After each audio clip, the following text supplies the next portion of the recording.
সুপ্রভাত বন্ধুরা। আজ হলো 27 আগস্ট বুধবার। আজকের সকালের বরাক উপত্যকার শ্রীভূমি, করিমগঞ্জ, শিলচর, হাইলাকান্দি সহ আসামের বিশেষ বিশেষ খবরগুলি হলো: আমতলীতে মাটির নিচ থেকে উদ্ধার 4টি অত্যাধুনিক পিস্তল, চাঞ্চল্য এলাকায়। বিস্তারিত থাকবে প্রতিবেদনে। 2026-এ বিজেপিকে হারিয়ে ঘুরে দাঁড়াতে কি পারবে করিমগঞ্জের কংগ্রেস? কালাইনের বেহাল সড়ক নিয়ে জনদুর্ভোগ চরমে, কৌশিক রায়ের সঙ্গে বৈঠক স্থানীয়দের। মন্ত্রী কৌশিক রায়ের সক্রিয় উদ্যোগে শিলচরে উন্নয়নের জোয়ার। পালানো 2 বন্দীকে বেঙ্গালুরু থেকে গ্রেফতার। বাইপাস পয়েন্টে শহীদ মঙ্গল পাণ্ডের মূর্তি উন্মোচন করবেন মুখ্যমন্ত্রী হিমন্ত বিশ্ব শর্মা। শহরের রাস্তার খালাখন্দে মেরামতে প্রশাসনের ভূমিকা দুর্ভাগ্যজনক, স্থায়ী মেরামতের দাবিতে সরব। এবং শেষ খবরটি, ঘোষণা হলো বিটিসি নির্বাচনের দিন।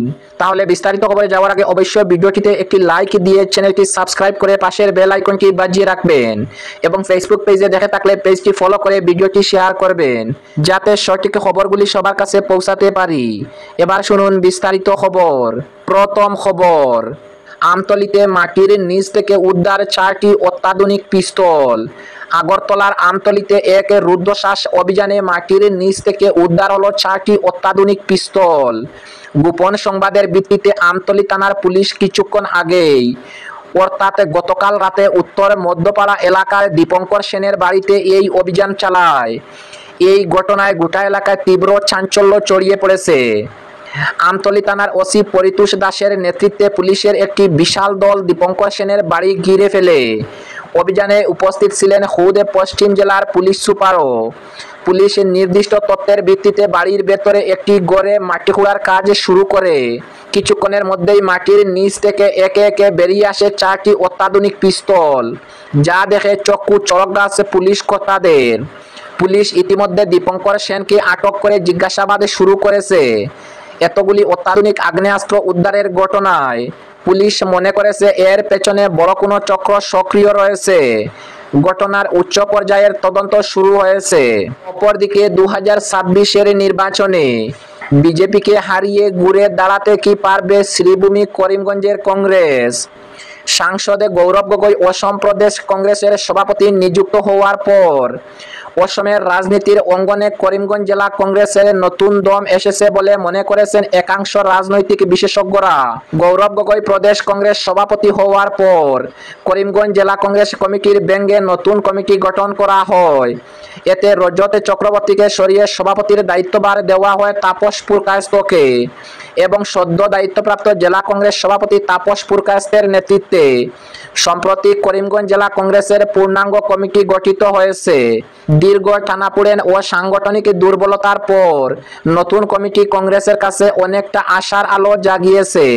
তবে বড় প্রশ্ন একটাই, 2026 সালের বিধানসভা নির্বাচনে ক্ষমতাসীন বিজেপিকে হারিয়ে ঘুরে দাঁড়াতে পারবে কি শ্রীভূমি, করিমগঞ্জের কংগ্রেস? করিমগঞ্জ জেলার রাজনীতিতে গত 1 দশকে বিজেপি ব্যাপক প্রভাব বিস্তার করেছে।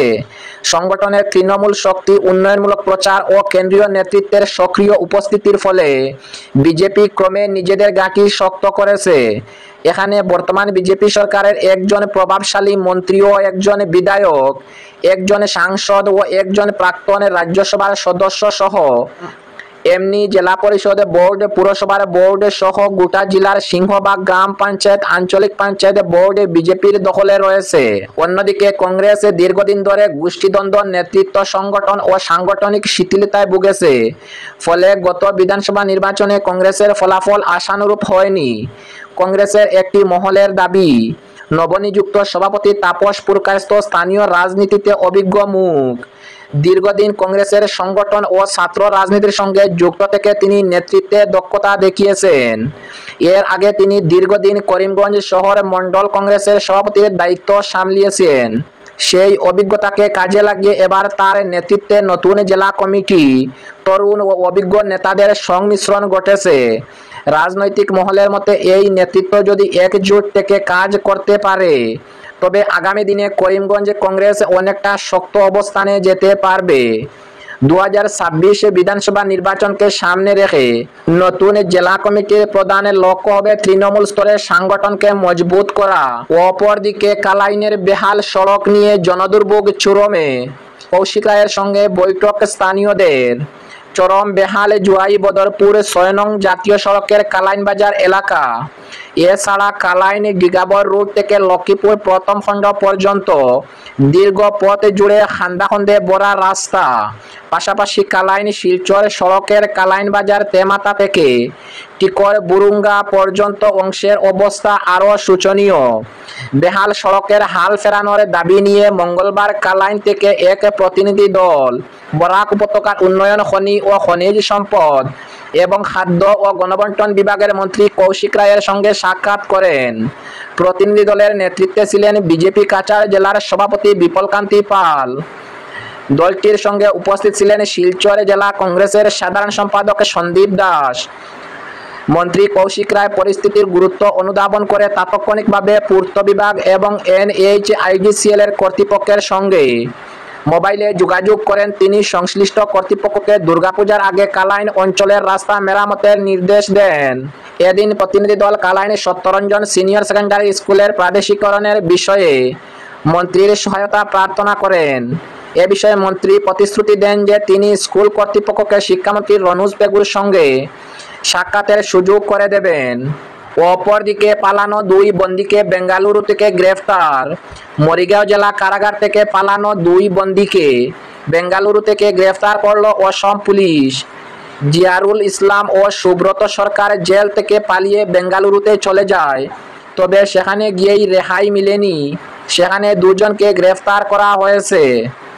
গত 20 আগস্টে জিয়ারুল ইসলাম এবং সুব্রত সরকার নামে 2 বন্দী জেল থেকে পালিয়ে যায়। অবশেষে পুলিশ তাদের গ্রেফতার করতে সক্ষম হয়েছে। এবং আজকের শেষ খবরটি, ঘোষণা হলো বিটিসি নির্বাচনের দিন। জল্পনা কল্পনার অবসান ঘটিয়ে অবশেষে ঘোষণা করা হলো বিটিসি নির্বাচনের দিন। মঙ্গলবার রাজ্য নির্বাচন কমিশন ঘোষণা করল বিটিসি নির্বাচনের তারিখ। ভোট গ্রহণ অনুষ্ঠিত হবে আগামী 22 সেপ্টেম্বর। বিটিসি নির্বাচনের ভোট গণনা অনুষ্ঠিত হবে আগামী 26 সেপ্টেম্বর। 22 সেপ্টেম্বর সকাল 7:30 থেকে বিকেল 4টা পর্যন্ত চলবে ভোট গ্রহণ। বিটিসি নির্বাচনের মনোনয়নপত্র জমা দেওয়ার শেষ দিন 2 সেপ্টেম্বর, মনোনয়নপত্র যাচাইয়ের শেষ দিন 4 সেপ্টেম্বর এবং মনোনয়নপত্র প্রত্যাহারের শেষ দিন 6 সেপ্টেম্বর। বিটিসি নির্বাচনে 40টি পরিষদীয় সমষ্টিতে অনুষ্ঠিত হবে বিটিসি নির্বাচন। এবার বিটিসি নির্বাচনের মোট ভোটারের সংখ্যা 26,57,937 জন।